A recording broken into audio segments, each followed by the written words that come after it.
నా గర్రసేపే అందరికీ అధ్యక్ష నమస్కారం అధ్యక్ష మీరు నాకు అవకాశం ఇచ్చినందుకు చాలా చాలా ధన్యవాదాలు అధ్యక్ష నాకు ఏం చేయాలనో ఎట్లా చెప్పాలనో ఏం చేయాలనో అర్థమైంది లేదు అధ్యక్ష నేను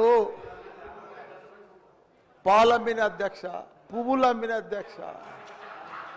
పెద్ద పెద్ద విద్యా సంస్థలు తెరిచిన అధ్యక్ష ప్రపంచంలోనే భారతదేశంలోనే పెద్ద విద్యా సంస్థలు తెలంగాణ ఎవరికన్నా ఉన్నాయంటే అవి మల్లారెడ్డికి ఉన్నాయి అధ్యక్ష కానీ ఇప్పుడు అంతా అయోమయం ఆగం ఉంది అధ్యక్ష ఎట్లా అంటే నా మేడ్చల్ నియోజకవర్గం అధ్యక్ష భారతదేశంలోనే ఏకైక నియోజకవర్గం మేడ్చల్ నేను జిల్లా చెప్తలేను అధ్యక్ష నియోజకవర్గం నాది పెద్దది అధ్యక్ష 7 మున్సిపాలిటీలు 3 కార్పొరేషన్లు 61 గ్రామాలున్న ఏకైక మేడ్చల్ నియోజకవర్గం మల్లారెడ్డి అధ్యక్ష మల్లారెడ్డి దాన్ని అతులం కుతులం చేస్తున్నారు అధ్యక్ష దాన్ని జిహెచ్ఎంసీ అని ఇప్పుడు నా తన 7 మున్సిపాలిటీలు ఉన్నాయి 3 కార్పొరేషన్లు ఉన్నాయి 61 గ్రామాలు ఉన్నాయి అందులో 28 గ్రామాలు తీసి మున్సిపాలిటీలలో కలిపేసారు పక్కకునే గ్రామం ఆ మున్సిపాలిటీలన్నీ ఇప్పుడు వాళ్ళ పీరియడ్ అయిపోగానే జనవరి 27కు అవి జిహెచ్ఎంసీలో చేస్తారట నా టైంలో ఒక్కటే పీరియడ్ అయింది వాళ్ళు గెలిచి నా దగ్గర ఒక్క మేడ్చల్ నియోజకవర్గంలోనే కార్పొరేటర్లు కౌన్సిలర్లు మేయర్లు జిల్లా పరిషత్ చైర్మన్లు సర్పంచ్లు ఎంపీటీసీలు వార్డు మెంబర్లు వీళ్ళందరూ కలిసి ఒక మేడ్చల్ల 444 మంది నా తన లీడర్లు ఎదిగిరు అధ్యక్ష ఇవాళ వాళ్ళంతా మడ్డాష్ అయిపోయారు మొత్తం సగం మంది కాంగ్రెస్లకే వచ్చారు అయోమయంలో పడిపోయారు వాళ్ళు మొత్తం కాంగ్రెస్లో ఎందుకంటే మళ్ళీ ఎలక్షన్స్ వస్తాయి మళ్ళీ మున్సిపల్ ఎలక్షన్స్ వస్తాయి మళ్ళీ సర్పంచ్ ఎలక్షన్ వస్తాయి అంటే ఏ మున్సిపల్ లేదు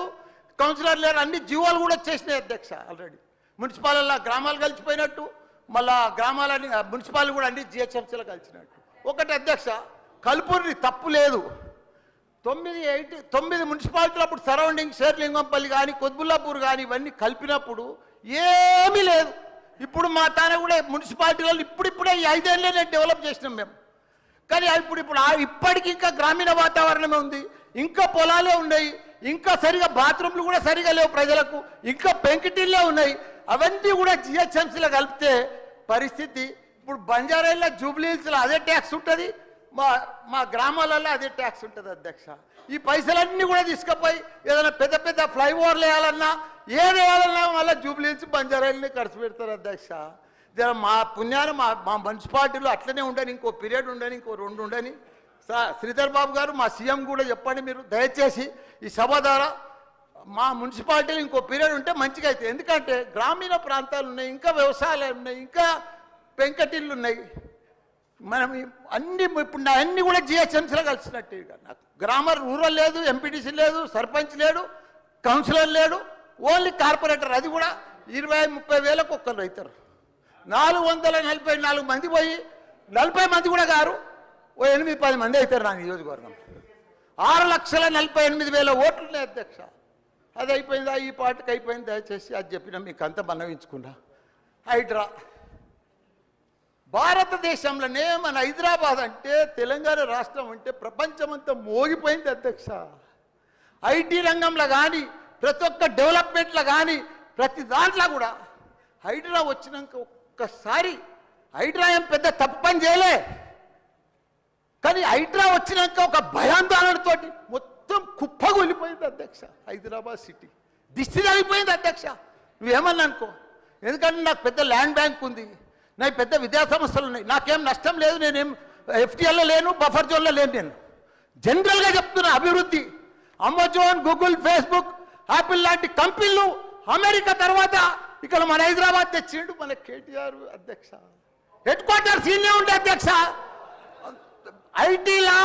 మనం కర్ణాటక బెంగళూరు మించిన అధ్యక్ష ఇక్కడ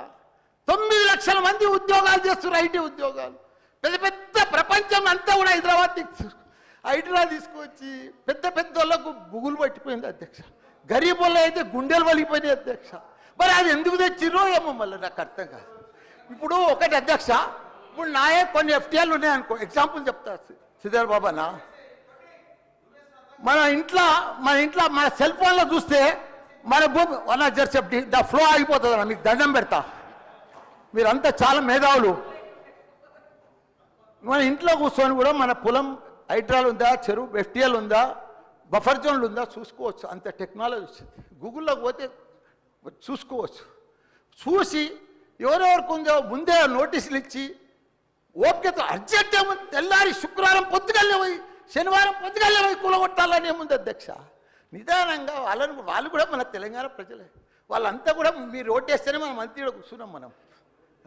అంత ఆదల బాధ ఆధార్ చేసేది, టెన్షన్ చేసేది ఏం అవసరం. మంచిగా నోటీస్ ఇచ్చి బాబు చేంజ్ చేసుకో, మార్చుకో, చూసుకో, నీకు ఇది ఇస్తాం, గరీబోడు ఉంటే ఇది ఇస్తాం, ఈ బెడ్రూమ్లకు అని నిమ్మడంగా చేస్తే అయిపోయాయి కదా. ఇంకా 4 ఏళ్ళు ఉంది కదా మీకు. ఈ ఏడాదిలోనే ఫస్ట్ ఇయర్లో చేయాలని ఏముంది అన్ని కొన్ని చేసుకుంటా ఉండి. రియల్ ఎస్టేట్ అయితే అధ్యక్ష రియల్ ఎస్టేట్ అయితే కుప్పగొల్లిపోయింది. ఏదైనా పెళ్లికి అమ్ముదామన్నా కొంటలేరు ఎవరు. పైసల రొటేషన్ లేదు, వ్యాపారాలు లేవు, బిజినెస్ లేవు, ఏమీ లేవు అధ్యక్ష. దయచేసి మీరన్నీ కూడా ఆలోచన చేయాలని మంత్రులు కూడా ఉన్నారు. అందరికి కూడా చెప్తున్నా, అందరికి కూడా దండం పెట్టి చెప్తున్నా. థ్యాంక్ యూ అధ్యక్ష. ఒక్క నిమిషం మాట్లాడండి అధ్యక్ష.